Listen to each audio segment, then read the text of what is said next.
صحیح مسلم میں ہے کہ جس وقت جھولے پر حضرت کو براہنہ وجود کر کے بٹھا لیے گئے اور جھولے کو آگ کی طرف دھکیل دیا گیا، اس دوران جبریل آئے، حضرت جی جبریل آئے ہیں، اتحتاج الیہ، میری ضرورت ہے؟ آپ نے پوچھا کہ اس دوران اللہ مجھے دیکھ رہا ہے یا نہیں؟ اس نے کہا کہ دیکھ رہا ہے۔ کہ جب وہ دیکھ رہا ہے تیری کوئی ضرورت نہیں۔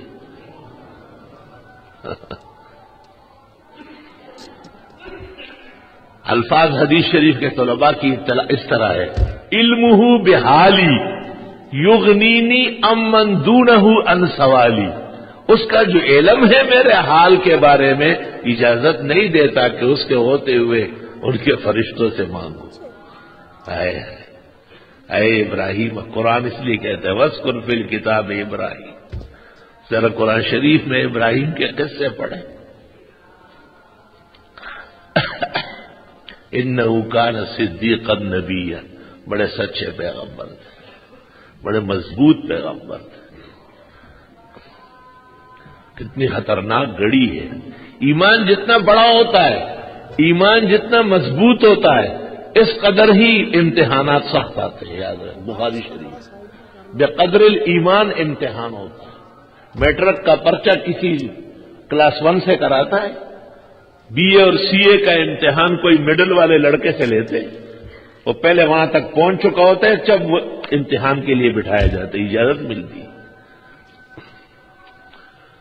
اور پیغمبر فرماتے ہیں نحن معاشر الانبیاء اشد بلاء، ہم پیغمبر لوگ سب سے زیادہ امتحان میں رہتے،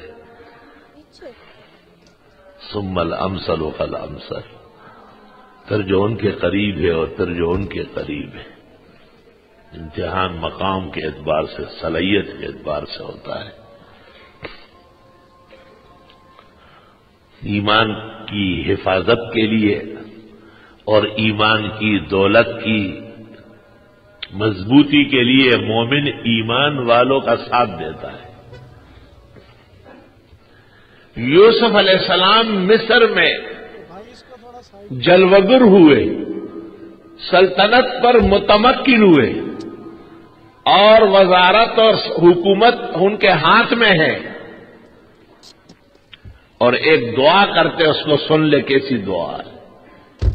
انت ولی فی الدنیا والآخرہ، خدایا آپ ہی میرے کارساز ہے، مشکل کشا و حاجت روا ہے، دنیا میں بھی و آخرت میں بھی۔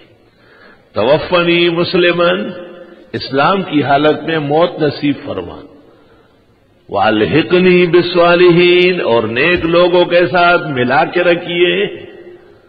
پیغمبر کو بھی ضرورت ہے، پیغمبر بھی خوش ہوتے ہیں، پیغمبر بھی آرام محسوس کرتے ہیں،